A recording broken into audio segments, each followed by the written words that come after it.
Hi, my beautiful Queen Canvas. Thank you for booking Inches by Ingrid. And before y'all book, make sure y'all read my policy all the way, because a lot of y'all don't read. My kids will be present, so you must provide Lunchables for all 6 of my kids. If you have short hair, do not book with me. If you have long hair, do not book with me. Also, if you are 42 seconds late to your appointment, you will be charged with a $500 late fee. If you show up earlier than me, then you will be charged a $600 early fee because I do not like rushing. We have the stylist going on her IG live, and she's out in the parking lot, and she's like, oh, that's right. She got knotted. And no, she's not talking about knotless braids, okay? She's talking about she gave this woman, this 5-month pregnant woman, a good old knot on her head. So it's clear that she put the paws on her. Guess I gotta hit him with the update. Really with it, I ain't got a pump fake. Killer flow and hit him with the one take. Hey guys, and welcome back to Chrissy Comments, where we sit in my living room and talk about whatever the day has brought us. So please give me the story so I can put my opinion on it. And today, I'm going to be putting my opinion on a topic that is very near and dear to me, and that is the good old topic of our modern day hairstylists. You know, those Instagram hairstylists where you have to DM to book an appointment, the ones with the crazy cancellation fees or the ones that charge a late fee if you're a minute late. We're going to be talking about them and how we as clients can navigate through their crazy little world and their utterly ridiculous rules and guidelines. So let's take a look at a few examples. One of the ridiculous parts is that it's a $10 late fee every minute that you are late, up to 15 minutes. Yeah, I said it right. I had to go back and relook at it. $10 each minute that you are late. And you will be charged that even if she cancels the appointment. If you don't pay it, she will take legal action against you. That's what it says on it. I've been to her maybe 3 times before. And she has been late to my appointment every single time. Every time I drive from out of town to come to her, she is constantly talking about she overslept. Can she reschedule? Da-da-da-da. Okay, cool. She did not offer any money off whatsoever. Mind y'all, my hair appointment was at 10. I got to Tampa at 9 and she wanted to reschedule at 11 and she still wasn't even there at 11. So I decided to leave around 10:30 because I feel like it's an inconvenience and it's unprofessional. She don't play about her time because when I was 15 minutes late, she did not hesitate to apply the $30 late fee that she has. And I just feel like it's just really inconsiderate to us clients because I just feel like if we got to be on time, y'all need to be on time too. It is no surprise that we have a problem, okay? We have a problem when it comes to our hairstylists, our new age modern day hairstylists. And I feel like this problem has been going on for decades. Like truthfully, I feel like this has been a problem even with our old school hairstylists, because I remember back when I was a kid sitting in a salon every weekend or every other weekend on Saturday and having to, you know, sit underneath the dryer while, you know, the girl does 10 different heads in between you, water dripping down your back, the whole 9. So it's always been an issue if you ask me, but now the situation's just getting worse. The stories are getting worse. I mean, these stories, they're getting way more descriptive from what I remember. I mean, we have people like y'all are walking out of here with your hair half braided, glue dripping off the wig caps and the stocking caps. I mean, and now we're getting to straight out fights. Like straight out brawls with these hairstylists. So I can safely say that we have a problem and the situation has gotten out of hand. And I can say it's gotten out of hand because there's one video in particular that actually sparked my interest to come on here and talk about this foolishness and hair chair tragedies. And that is the video that has surfaced of a 5-month pregnant woman who got busted upside her head by her own hair braider. I must give credit to where credit is due. And I first came across this story by one of my favorite YouTubers, Paris Milan. And when trying to cover this topic, I actually had a very hard time with finding the original clips and footage of this whole incident. So I would definitely give her credit for these clips that I'm about to show you, and I will put her information in the description box below. And I wasn't petty about that even. You know what I'm saying? I'm just saying if you're gonna change your baby diaper, could you just wash your hands? Yeah, wash my hands. I wash them with the wipes. Yeah, you're not washing your hands with wipes though. Like people use wipes on their private parts when they use the restroom. They still wash their hands. And also the people from Dayton. Am I putting soap on her butt? You're wiping her butt for until you get home to wash her. Yeah, tonight. So now we got. Okay, babe. I'm good. Yeah, I'm good too. I'm good. Because you being weird. So enjoy your day. So what you can kind of make out from their dialogue, it looks like there was an argument between the client and the hairstylist because the hairstylist apparently did not wash her hands after changing her daughter's diaper. So you can hear the woman being like, hey, that's kind of nasty. Like, can you wash your hands? Which I actually do. At first I was like, oh, you're being a little picky, but I do agree with that. That is just general hygiene and cleanliness.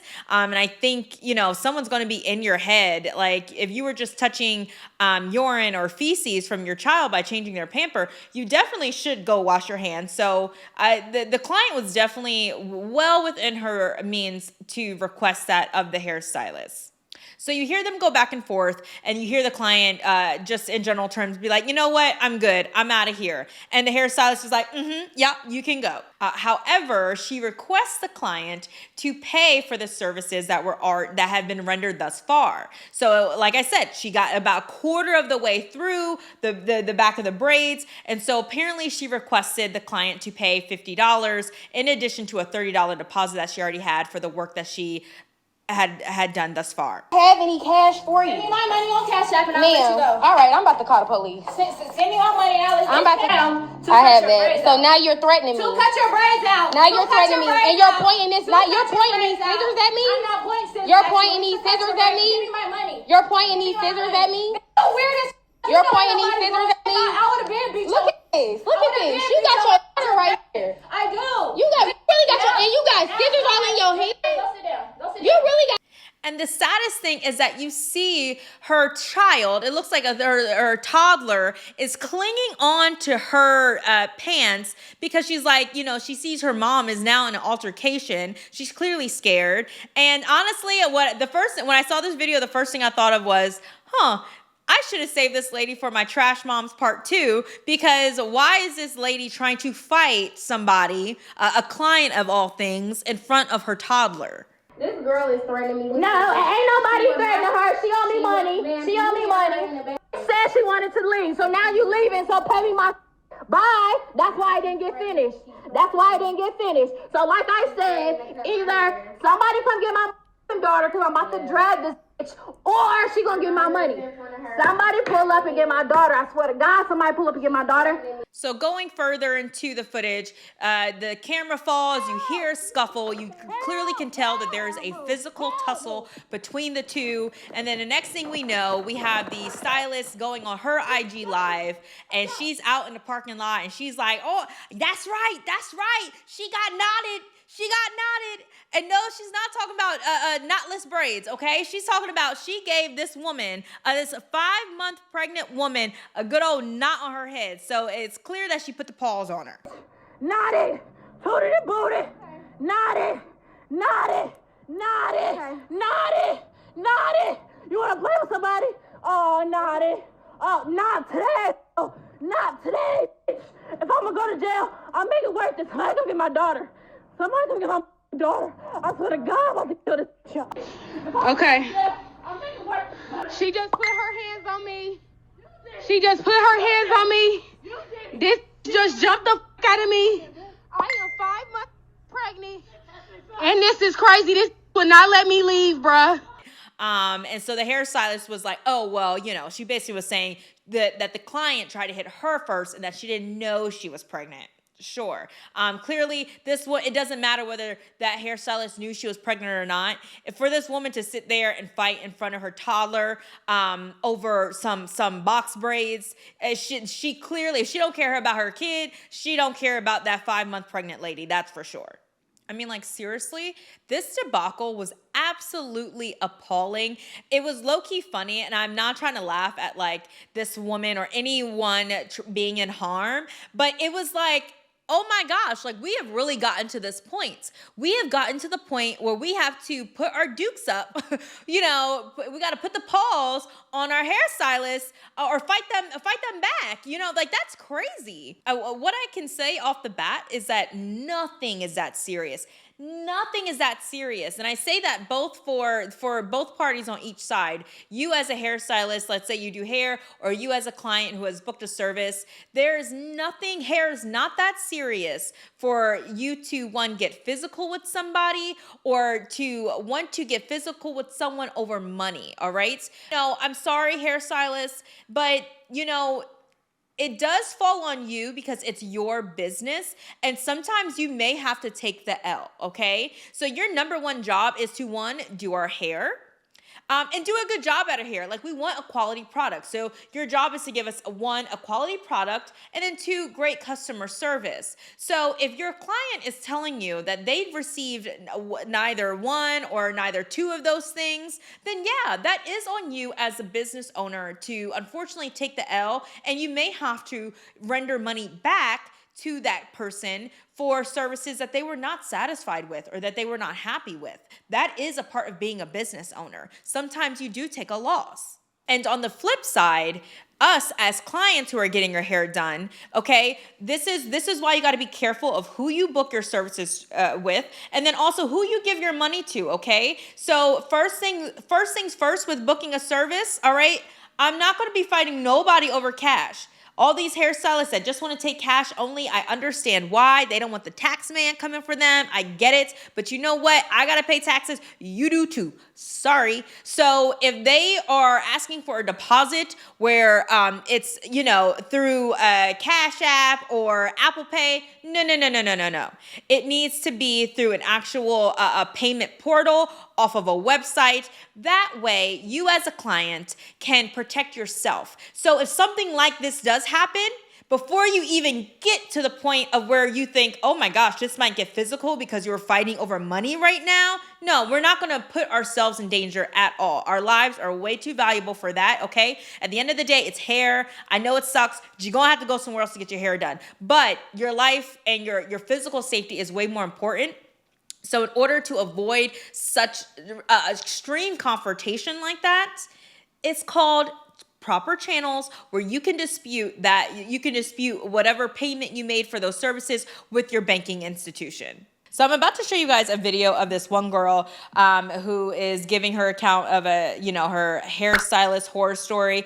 And it really resonated because she really is just like all of us, a regular girl just trying to get her hair done. She was just trying to get a sew in, and it went horribly wrong where the stylist just gave her a bunch of attitude. The girl felt like she was walking on eggshells, couldn't do nothing, couldn't say nothing. So let's take a look at the next story. So I don't know what it was about the wash, but it made me really need to use the bathroom. I don't know. It's my hair, and I'm like, okay, finally you're done blow drying your hair. She asked me what part I want. I said, I want on the left side, but can I please go use the bathroom really quick? She's already having an attitude, and I'm just like, I take that as a yes, I can. So I stand up. She takes the stuff off of me, and I'm like, I've never been here before. Where's the bathroom? And then she's like, make a left or a right, another right, straight down the hall. And I'm like, okay, thank you. I can tell that she's irritated because I have to use the bathroom. So in my head, I'm like, just hurry up so that there's not an issue. Hurry up and go use the bathroom. So I'm rushing to the bathroom. I hurry up and go pee, and I come back, and then we get started. At the first sign of disrespect, get up and go.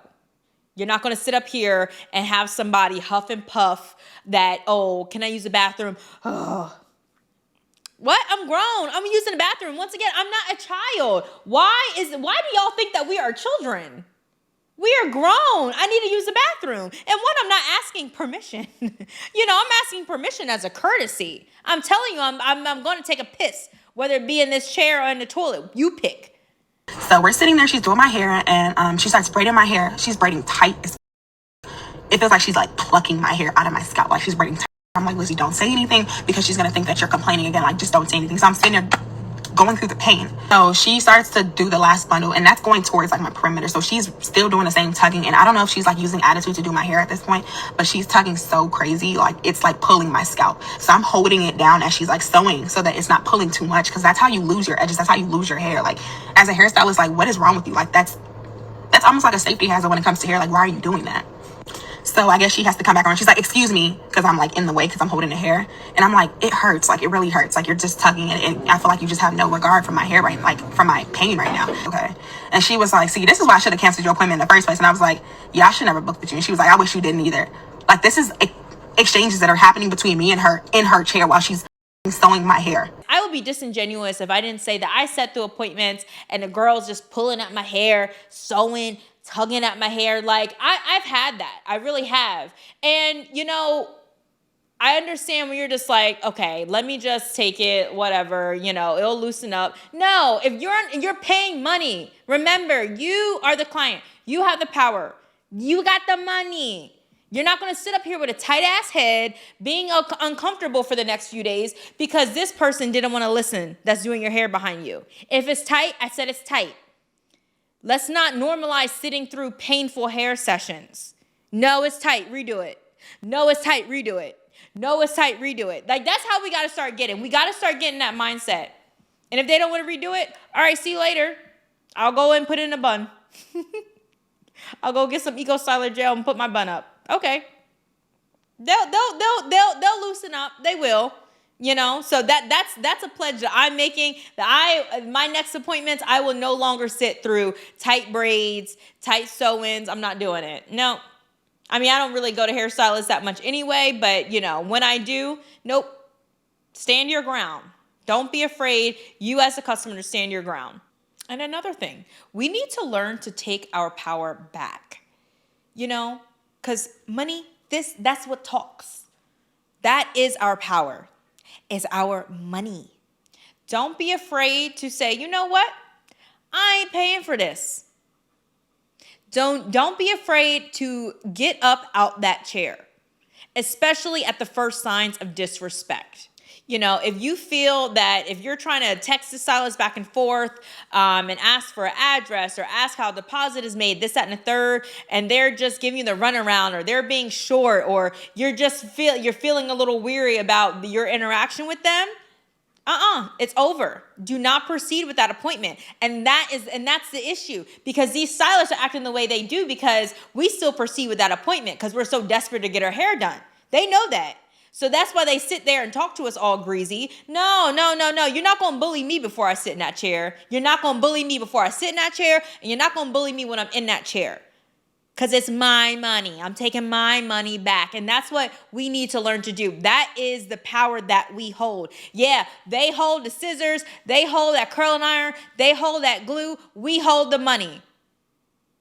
So if they don't want to act right, they don't get no money. And that's just that. You know, getting our hair done, we're going through life, we're doing this, we got kids, we got men, we got work, and we just want to look good. You know, as a woman, we just want to look good. We want to feel good about ourselves and our hair, you know, whether we do it ourselves or if we don't feel like doing it ourselves, we just want to sit down and have someone wash our hair, have someone treat it well, have someone give us a beautiful style so we can go out and be our best selves in the world and be our most confident selves. Like that is the money that we're giving you. And we spend a lot of money, you know. Y'all be asking for $200, $300 for a bust down. We be like, okay, sure. How much? I got it.